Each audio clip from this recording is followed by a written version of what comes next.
Hello students, চলে এসেছি তোমাদের সামনে আমার আজকে নতুন ভিডিও নিয়ে। আমাদের আজকের এই ভিডিওতে সিবিএসসি 2025+10 বোর্ড অ্যাপিয়ারিং ছাত্রছাত্রীদের বাংলার লেটার রাইটিং বা পত্র লিখন বিষয়ে আমরা আলোচনা করব। তোমাদের নতুন সিলেবাসের যে অংশটা আছে মানে পত্র লিখনে, সেখানে শুধুমাত্র সম্পাদকীয় লেটার বা সম্পাদকীয় পত্র অর্থাৎ টু দ্য এডিটর, এই লেটারটাই কিন্তু তোমাদের জন্য আছে, আর কোনো চিঠি তোমাদের এবছরে কিন্তু নেই। অতএব তোমরা শুধুমাত্র এই বিষয় নিয়েই যদি প্রস্তুতি নিয়ে যাও তাহলে অবশ্যই তোমাদের পরীক্ষায় সম্পূর্ণ ফুল মার্কস নিয়ে আসতে পারবে লেটার রাইটিংয়ে। আর তোমাদের এই সম্পাদকীয় পত্র বা টু দ্য এডিটর যে লেটারটা আছে বাংলায়, সেক্ষেত্রে তোমাদের 6 মার্কস ধার্য করা হয়েছে। আজকের এই ভিডিওটা কোনো রকম স্কিপ না করে যদি দেখো তাহলে অবশ্যই এখান থেকে তোমরা সম্পাদকীয় চিঠি লেখার যে ফরম্যাট, যে স্টাইল, সেটা যেমন জানতে পারবে, তার সঙ্গে এর শেষ পর্বে আমি আলোচনা করব 10টা টপিক নিয়ে। 10টা সম্পাদকীয় পত্রের টপিক তোমাদের আমি দেব।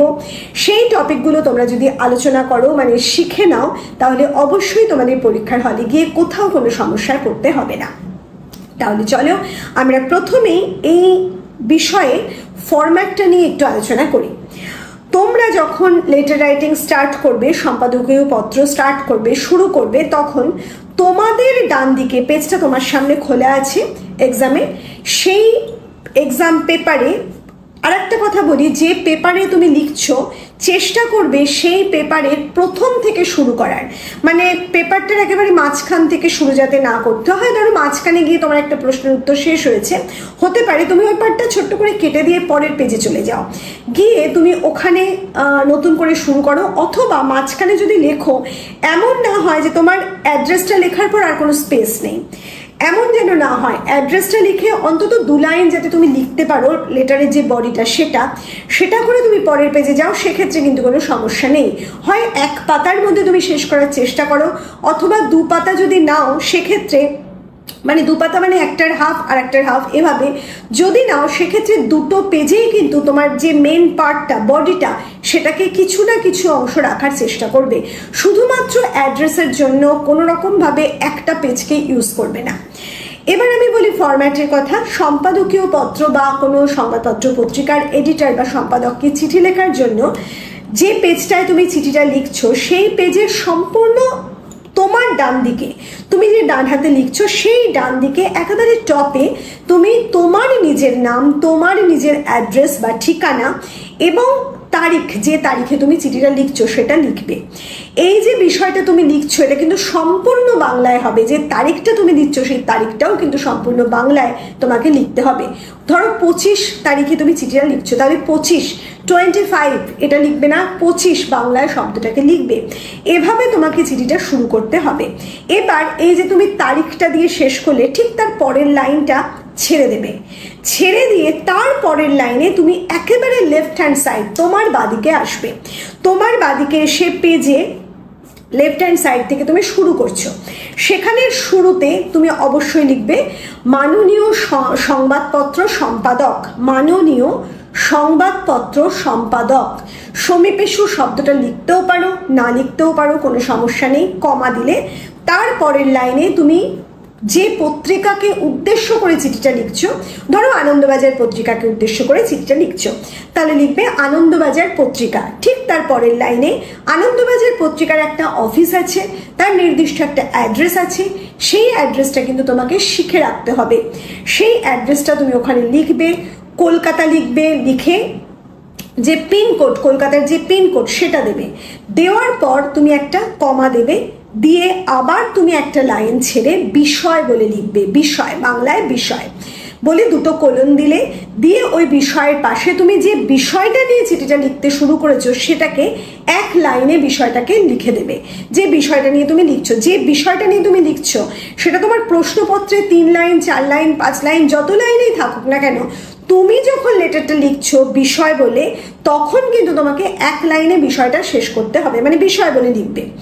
এরপর আবার একটা লাইন ছেড়ে দেবে, দিয়ে আবার লেফট হ্যান্ড সাইডে, তোমার লেফট হ্যান্ড সাইডে যেখানে তুমি মাননীয় সংবাদপত্র সম্পাদক লিখেছিলে, যে অ্যাড্রেস লিখেছিলে, পিনকোড দিয়ে শেষ করেছিলে, ঠিক তার তলায় ওই বিষয় লেখার পরে একটা লাইন ছেড়ে তার তলার লাইনে আসবে, এসে লিখবে মহাশয় বলে একটা কমা দেবে।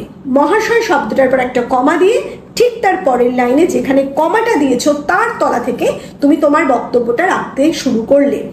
এবার আমি বলবো যে কোনো লেটারের ক্ষেত্রেই কিন্তু সংবাদপত্র সম্পাদকের কাছে লেখার ক্ষেত্রেও তুমি 3টে প্যারাগ্রাফ করবে। এই 3টে প্যারাগ্রাফের মধ্যে প্রথম যে প্যারাগ্রাফটা তুমি করছো সেখানে তুমি কি বিষয় নিয়ে চিঠিটা লিখছো সে কথা উল্লেখ করবে, জাস্ট কি বিষয় নিয়ে লিখছো সেটা খুব সংক্ষেপে। তারপরে যে প্যারাগ্রাফটা তুমি করছো সেটা একটু বড় প্যারাগ্রাফ হবে, বডির মেন পার্ট ওটা, সেখানে তুমি বিষয়টাকে এক্সপ্লেন করবে অর্থাৎ বর্ণনা করবে। এরপরে লাস্ট প্যারাগ্রাফে তুমি বিষয়টা চিঠিটা শেষ করবে, সেখানে তুমি অবশ্যই যে বিষয় নিয়ে চিঠিটা লিখছো সেই বিষয়ের ফলাফল যাতে পাও তার জন্য সংবাদপত্র সম্পাদককে অনুরোধ জানিয়ে ধন্যবাদ জানিয়ে শেষ করবে। কিন্তু অনুরোধ জানানোর পর এই যে ধন্যবাদান্তে শব্দটা তুমি লিখবে সেটা একেবারে তোমার রাইট হ্যান্ডে, তোমার লেটারটা শেষ হওয়ার পর যেখানে তুমি ডান দিকে তোমার অ্যাড্রেস লিখেছিলে ঠিক তার তলায় একেবারে এসে ধন্যবাদান্তে শব্দটা দিয়ে তোমার সম্পূর্ণ নামটা লিখবে। শুধুমাত্র সম্পূর্ণ নাম, এখানে কিন্তু তোমার কোনো অ্যাড্রেস লিখবে না। আমি বারবার বলছি, ইংরাজি যে পত্রলিখন বা ইংলিশ লেটার রাইটিং তার সাথে বাংলা পত্রলিখনের কিন্তু একটু পার্থক্য আছে। এখানেই সেই পার্থক্যটা, সেই ফরম্যাটের পার্থক্য। তোমার নামটা ওখানে তলায় লিখবে। এবার তুমি আবার লেফট হ্যান্ড সাইডে আসবে, তোমার নামটা যেখানে তুমি লিখছো ঠিক তার তলার লাইনে মানে পরের লাইনে একেবারে লেফট হ্যান্ড সাইডে একটা বক্স করবে। বক্স করে ওখানে ওই বক্সের মধ্যে এই যে সংবাদপত্র সম্পাদককে তুমি চিঠি লিখছো সেম যেটা তুমি বাদিকে স্টার্ট করার সময় লিখেছিলে মাননীয় সংবাদপত্র সম্পাদক সংবাদপত্র সম্পাদক আনন্দবাজার পত্রিকা, সেই যে বিষয়টা লিখেছিলে সেইটা সম্পূর্ণ লিখবে। মহাশয় লেখার আর দরকার নেই, শুধু ওই অ্যাড্রেসটা লিখবে। এক্ষেত্রে তোমাদের বলে রাখি, তোমাদের যেহেতু শুধুমাত্র সম্পাদকীয় পত্র আছে তাই ওই ভেতরের ডাক টিকিটটা তোমরা না লিখলেও চলবে। যদি লিখে ফেলো সেখানেও কোনো সমস্যা নেই, কিন্তু যদি না দাও সেখানেও তোমাদের মার্কস কোনো রকম ডিডাক্ট হবে না। আর এই যে ফরম্যাটটা সম্পূর্ণ বললাম সেই ফরম্যাটটার মধ্যে তোমার যে বিশেষ স্টাইল অফ রাইটিং সেটা হচ্ছে 3টে প্যারাগ্রাফ এবং তোমার ওই লাইন ছাড়া কোথায় কোথায় লাইন ছাড়বে সেটা আমি অবশ্যই বলে দিচ্ছি। আর একটা বিষয় তোমাকে বলবো সেটা হচ্ছে একেবারে শেষে তুমি ওই যে বললাম ধন্যবাদান্তে সেখানে তুমি বিনীত শব্দটা অ্যাড করতে পারো, নাও করতে পারো, কিন্তু ভুলেও ইতি শব্দটা লিখবে না, যেটা পার্সোনাল লেটার বা ইনফর্মাল লেটারের ক্ষেত্রে আমরা লিখে থাকি। যদিও এখন একেবারে আধুনিক যুগে ইতি শব্দটা ঠিক চলে না, কাজেই ইতি শব্দটা আমাদের কিন্তু সম্পাদকীয় পত্র বা কোনো ফর্মাল লেটারের বিষয় নয়। কাজেই ইতি শব্দটা কখনো কোনো মতে লিখবে না। ধন্যবাদান্তে, বিনীত, সবিনয় নিবেদন, এইভাবে তুমি মানে সবিনয় নিবেদন এখানে হবে না, সরি, ধন্যবাদান্তে বিনীত এইভাবে তুমি শেষ করতে পারো। আর সবিনয় নিবেদনটা আগের স্টাইল লেখার শুরুতে করতো, কিন্তু এখন দরকার নেই, যেভাবে তোমাকে বললাম সেভাবে তুমি চিঠিটা শেষ করতে পারো। যাই হোক, আজকে আমরা এবার ইম্পর্টেন্ট যে টপিকগুলো 10টা টপিক তোমাদের বলে দেব, সেই টপিকগুলো আমি বলবো এক্সামের আগে এই চিঠিগুলো তোমরা বাড়িতে লেখো, লিখে প্র্যাকটিস করো। আর এই যে অ্যাড্রেস বললাম, নির্দিষ্ট কোনো পত্রিকার অ্যাড্রেস একেবারে লার্ন করে যাবে, যাতে করে তোমার এক্সাম হলে বসে কোনো রকমভাবে মানে এই লেটার রাইটিং লেখার সময় অ্যাড্রেস নিয়ে কোনো রকম মাথা ঘামাতে না হয়। কাজে এই বিষয়টা সচেতন থাকবে, এটা আগে থেকে প্রিপেয়ার করে যাবে। আর এই যে বলছি তোমার 10টা টপিক আলোচনা করছি, সেই টপিকগুলো তোমরা লিখে প্র্যাকটিস করবে বাড়িতে। আর যদি তোমরা কেউ মনে করো যে লেটারগুলো তোমরা লিখতে পারছো না, তাহলে অবশ্যই আমাদের 8777416211 নাম্বারে হোয়াটসঅ্যাপ করে তুমি যোগাযোগ করতে পারো। সেখান থেকে আমাদের এই 10টা লেটারের PDF বা সফট কপি তোমরা পারচেস করতে পারো, অনলাইনে তোমরা পারচেস করতে পারো। সেটা কিন্তু কখনোই বাধ্যতামূলক নয়, এবং আমি বলছি না যে আমার লেখা লেটার রাইটিং তোমরা যদি প্র্যাকটিস না করো তোমরা কখনোই তোমরা ফুল মার্কস পাবে না, এটা আমি কখনোই বলছি না। কিন্তু আমি কথা বলছি, যদি তোমাদের মনে হয় তোমাদের সমস্যা হচ্ছে, অবশ্যই আমাদের যোগাযোগ করতে পারো এবং আমাদের লেটার রাইটিং নিতে পারো। সেক্ষেত্রে তোমাদের কিন্তু সময় কম লাগবে, এবং আমি বিশ্বাস নিয়ে বলতে পারি সেই লেটার রাইটিংগুলো তোমরা যদি শুধু চোখ বোলাও, অন্তত রিড করো, তাতেই কিন্তু তোমাদের অনেক সুবিধা হবে, কারণ ওখানে যথেষ্ট সহজ ভাষায় আমি লেটার রাইটিংগুলো লেখার চেষ্টা করি। তাহলে চলো আমাদের টপিকগুলো আমরা আজকে জেনে নিই। নাম্বার 1, তোমার বাড়ি থেকে স্কুলে যাওয়ার পথে অতিরিক্ত অটো টোটো চলার কারণে এবং রাস্তা খারাপ হওয়ার দরুন অত্যন্ত যানজটের সৃষ্টি হয় এবং পথচারীদের সাথে তোমারও গন্তব্য পৌঁছতে প্রতিদিনই প্রায় দেরি হয়ে যায়। এই বিষয়টি প্রশাসনের নজরে আনার জন্য একটি আবেদন জানিয়ে সংবাদপত্র সম্পাদককে একটি পত্র লেখো। নাম্বার 2, তোমার যাতায়াতের পথে বেশ কিছু অটো চালকদের দুর্ব্যবহার ও ঔদ্ধত্যে নিত্যযাত্রীদের বিশেষত মহিলাদের অতিষ্ঠ হয়ে পড়তে হয়। এই বিষয়টির প্রতিবাদ জানিয়ে জনমত গড়ে তোলার উদ্দেশ্যে কোনো সংবাদপত্র সম্পাদককে একটি পত্র লেখো। আচ্ছা, আরেকটা কথা আমি অবশ্যই বলছি, দুটো তোমাদের টপিক বলেছি, বাকি একটা অবশ্যই বলবো। তার আগে বলবো, তোমরা যারা প্রথম আমার ভিডিও দেখছো এবং যদি আমাদের এই ভিডিও ভালো লাগে তাহলে অবশ্যই ভিডিওতে একটা লাইক করবে, ভিডিওকে শেয়ার করবে এবং আমাদের সমস্ত নোটিফিকেশন সঠিক সময় পাবার জন্য আমাদের এই চ্যানেলকে সাবস্ক্রাইব করে রাখবে।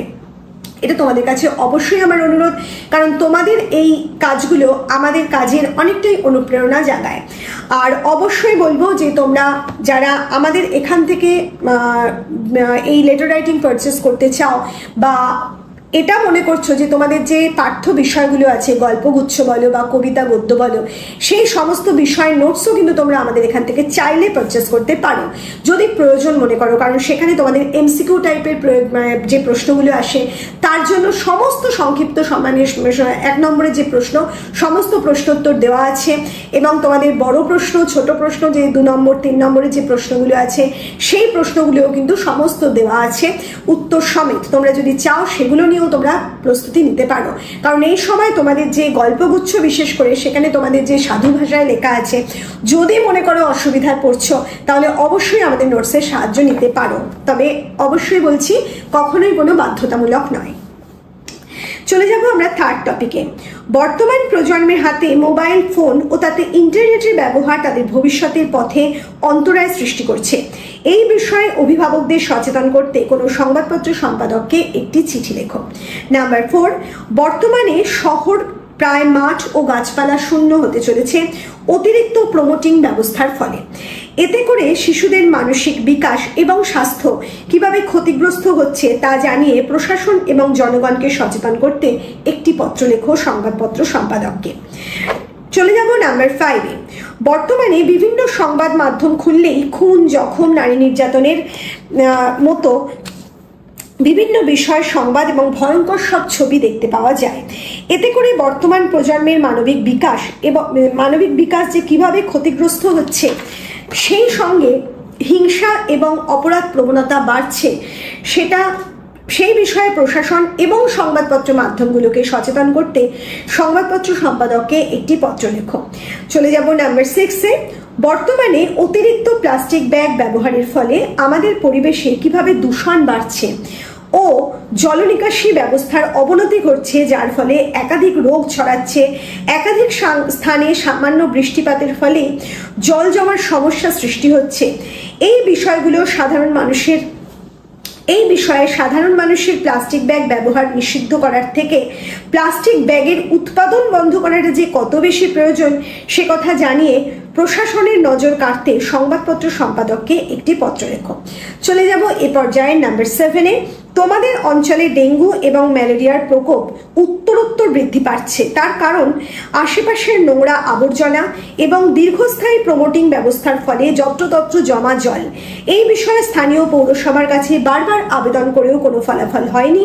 সেই কারণে বিষয়টি উচ্চ প্রশাসনের নজরে আনতে সংবাদপত্র সম্পাদককে একটি পত্র লেখো। চলে যাব নাম্বার 8-এ। তুমি যে অঞ্চলে বসবাস করো সেই অঞ্চলের নিকটবর্তী স্টেশন থেকে শিয়ালদাগামী ট্রেনের সংখ্যা অত্যন্ত কম এবং দুটো লোকাল ট্রেনের মধ্যে সময়ের ব্যবধান অত্যন্ত বেশি। এর ফলে নিত্যযাত্রীদের প্রতিদিন অত্যন্ত অসুবিধায় পড়তে হয়।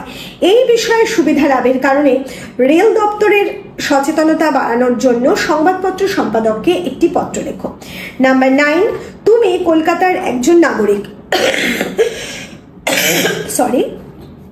যাতায়াতের সময় প্রায় দেখো একাধিক রাস্তায় জলের কলগুলোর খোলা এবং বন্ধ করার কোনো রকম ব্যবস্থা না থাকায় সেই কলগুলো থেকে সারাদিন অবিরাম জল পড়ে চলেছে। বর্তমান সময়ে মাটির তলার জল যেখানে কমতে চলেছে, সেখানে এইভাবে জল নষ্ট করা বন্ধ করতে সংবাদপত্র সম্পাদককে একটি তোমার মতামত জানিয়ে একটি পত্র লেখো। চলে যাব আমাদের এ পর্যায়ের লাস্ট টপিকে। বর্তমান অনলাইন পরিষেবার যুগে সকল মানুষই প্রায় বিভিন্ন প্রয়োজনে এই পরিষেবা পেতে চান, কিন্তু তার ফলে প্রায়ই সাধারণ মানুষকে হতে হচ্ছে সর্বশান্ত একাধিক প্রক্রিয়ায় সাইবার ক্রাইমের কারণে। এই বিষয়ে জনগণকে সচেতন করতে সংবাদপত্র সম্পাদককে একটি পত্র লেখো। তাহলে আমাদের আজকের বিষয় আমরা এখানেই শেষ করছি। খুব তাড়াতাড়ি চলে আসছি তোমাদের নতুন কোনো ভিডিও তোমাদের জন্য তৈরি করে আনতে। তাহলে চলো, আমাদের আজকের ভিডিও আমরা এখানেই শেষ করছি। খুব ভালো থেকো।